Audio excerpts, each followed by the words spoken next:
సామెతల గ్రంథంలో నుండి 16వ అధ్యాయం చదువుకుంటున్నాం. హృదయాలోచనలు మనుష్యుని వశము, చక్కని ప్రత్యుత్తరమిచ్చుటకు యెహోవా వలన కలుగును. ఒకని నడతలన్నీయు వాని దృష్టికి నిర్దోషములుగా కనబడును. యెహోవా ఆత్మలను పరిశోధించును. నీ పనుల భారము యెహోవా మీద నుంచుము, అప్పుడు నీ ఉద్దేశములు సఫలమగును. యెహోవా ప్రతి వస్తువును దాని పని నిమిత్తము కలుగజేసెను. నాశన దినమునకు ఆయన భక్తిహీనులను కలుగజేసెను. గర్వహృదయులందరూ యెహోవాకు హేయులు, నిశ్చయముగా వారు శిక్షనందుదురు. కృపా సత్యముల వలన దోషమునకు ప్రాయశ్చిత్తము కలుగును. యెహోవా యందు భయభక్తులు కలిగి ఉండుట వలన మనుష్యులు చెడుతనము నుండి తొలగిపోవుదురు. ఒకని ప్రవర్తన యెహోవాకు ప్రీతికరమగునప్పుడు ఆయన వాని శత్రువులను సహా వానికి మిత్రులుగా చేయును. అన్యాయము చేత కలిగిన గొప్ప వచ్చుబడి కంటే నీతితో కూడిన కొంచెమే శ్రేష్టము. ఒకడు తాను చేయబోవునది హృదయంలో యోచించుకొనును, యెహోవా వాని నడతను స్థిరపరచును. దేవోక్తి పలుకుట రాజవశము, న్యాయము విధించుటయందు అతని మాట న్యాయము తప్పదు.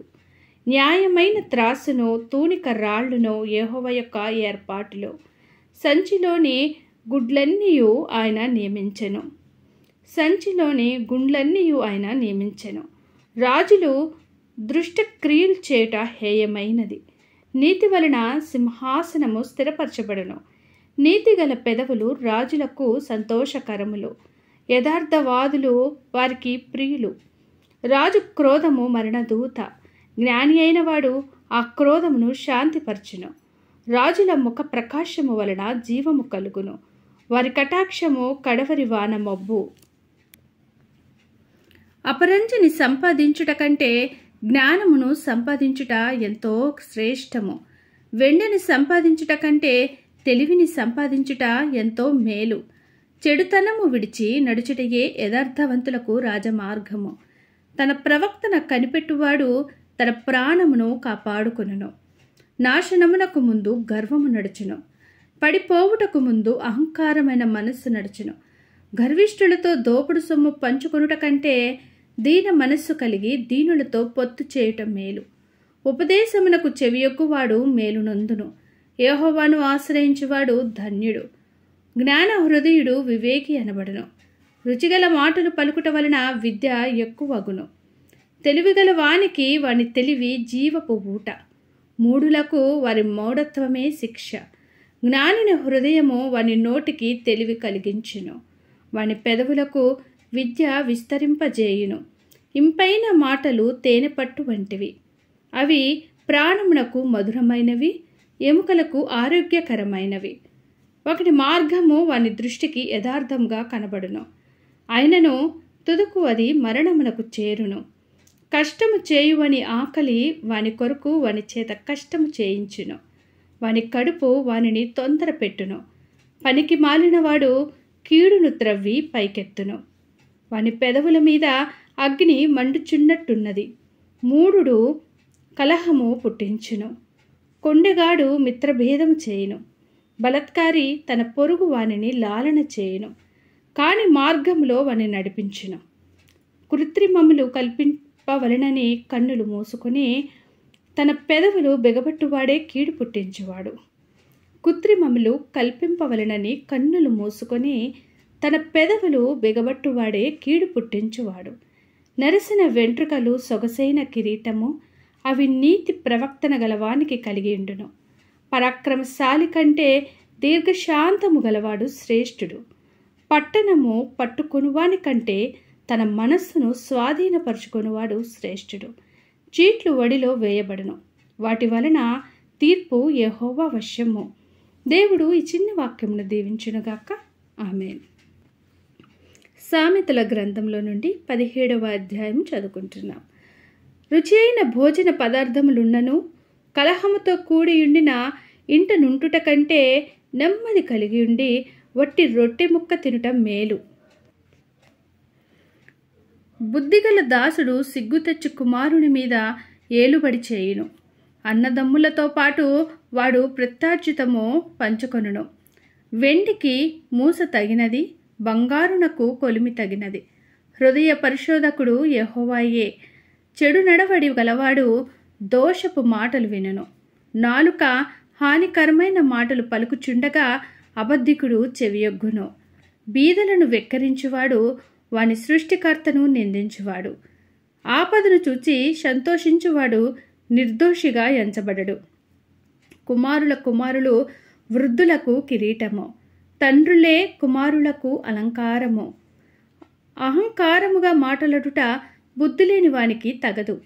అబద్ధ మాడుట అధిపతికి బొత్తిగా తగదు. లంచము దృష్టికి మాణిక్యము వలె నుండును. అట్టివాడు ఏమి చేసినను దానిలో యుక్తిగా ప్రవర్తించును. ప్రేమను వృద్ధి చేయగోరువాడు తప్పితములు దాచిపెట్టును. జరిగిన సంగతి మాటి మాటికి ఎత్తువాడు మిత్ర భేదము చేయును. బుద్ధిహీనునికి 100 దెబ్బలు నాటునంత కంటే బుద్ధిమంతునికి ఒక గద్దింపు మాట లోతుగా నాటును. తిరుగుబాటు చేయువాడు కీడు చేయుటకే కోరును. అటివాని వెంట క్రూర దూత పంపబడును. పిల్లలను పోగొట్టుకునిన ఎలుగుబంటిని ఎదుర్కొనవచ్చును గాని మూర్ఖపు పనులు చేయుచున్న మూర్ఖుని ఎదుర్కొనరాదు. మేలుకు ప్రతిగా కీడు చేయువాని ఇంట నుండి కీడు తొలగిపోదు.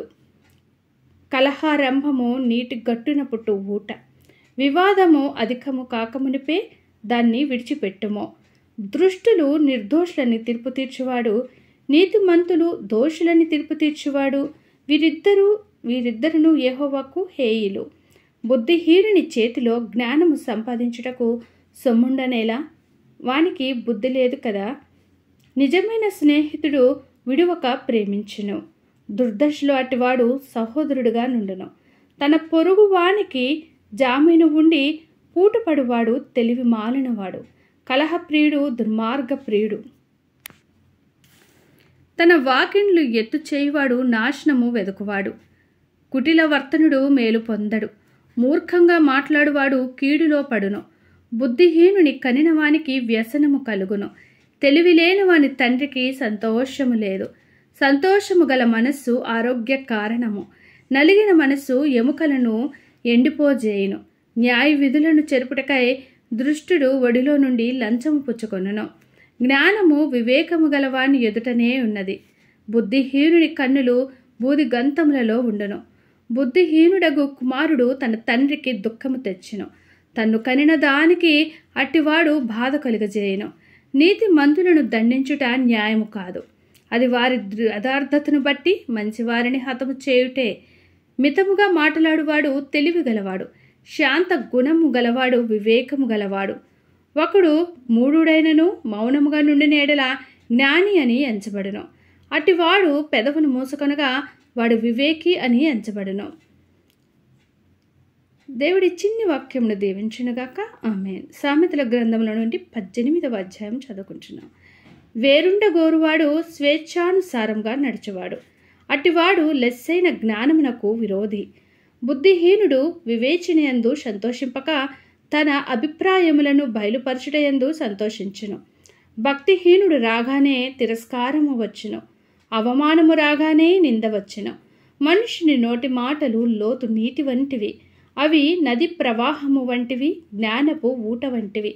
తీర్పు తీర్చుటలో భక్తిహీనులేడల పక్షపాతము చూపుటయు, నీతిమంతులకు న్యాయము తప్పించుటయు క్రమము కాదు. బుద్ధిహీనుని పెదవులు కలహమునకు సిద్ధముగా నున్నవి. దెబ్బలు కావలనని వాడు కేకలు వేయును. బుద్ధిహీనుని నోరు వానికి నాశనము తెచ్చును. వాని పెదవులు వాని ప్రాణమునకు ఉరి తెచ్చును. కొండెగాని మాటలు రుచిగల భోజ్యములు. అవి లోకడుపులోనికి దిగిపోవును. పనిలో జాగు చేయువాడు నష్టము చేయువానికి సోదరుడు. యెహోవా నామము బలమైన దుర్గము. నీతిమంతుడు అందులోనికి పరిగెత్తి సురక్షితముగా నుండును. ధనవంతునికి వాని ఆస్తి ఆశ్రయ పట్టణము. వాని దృష్టికి అది ఎత్తైన ప్రాకారము. ఆపత్తు రాకమునుపు నరుని హృదయము అతిశయపడును. ఘనతకు ముందు వినయముండును. సంగతి వెనకముందు ప్రత్యుత్తరమిచ్చువాడు తన మూఢతను బయలుపరిచి సిగ్గునందును. నరుని ఆత్మ వాని వ్యాధి నోర్చును. నలిగిన హృదయమును ఎవడు సహింపగలడు? జ్ఞానుల చెవి తెలివిని వెదకును, వివేకము గల మనస్సు తెలివిని సంపాదించును. ఒకడు ఇచ్చు కానుక వానికి వీలు కలుగజేయును, అది గొప్పవారి ఎదుటికి వారిని రప్పించును. వాద్యమందు అది పక్షము న్యాయముగా కనబడను, అయితే ఎదుటివాడు వచ్చిన మీదట వాని సంగతి తేటపడును. చీట్లు వేయుట చేత వివాదమును మానును, అది పరాక్రమశాలులను సమాధానపరచును. బలమైన పట్టణమును వశపరచుకొనుట కంటే ఒకని చేత అన్యాయము నొందిన సహోదరిని వశపరచుకొనుట కష్టతరము. వివాదములు నగరు తలుపుల అడ్డగడియలంతా స్థిరములు. ఒకని నోటి ఫలము చేత వాని కడుపు నిండును, తన పెదవుల ఆదాయము చేత వాడు తృప్తి పొందును. జీవ మరణములు నాలుక వశ్యము, దాని యందు ప్రీతి పడువారు దాని ఫలము తిందురు. భార్య దొరికిన వానికి మేలు దొరికెను, అట్టివాడు యెహోవా వలన అనుగ్రహము పొందినవాడు. దరిద్రుడు బతిమాలి మనవి చేసుకొనెను, ధనవంతుడు దురుసుగా ప్రత్యుత్తరమిచ్చెను. బహుమంది చెలికాండ్రు గలవాడు నష్టపడను, సహోదరుని కంటేను ఎక్కువగా హత్యయుండి స్నేహితుడు గలడు. దేవుడి చిన్న వాక్యమును దీవించునుగాక. ఆమేన్. ఈ బైబిల్ రీడింగ్ అనేది మీకు నచ్చినట్లయితే ప్లీజ్ లైక్ చేయండి, షేర్ చేయండి, సబ్స్క్రైబ్ చేయండి. దేవుడు మనందరికీ తోడైండునుగాక. ఆమేన్.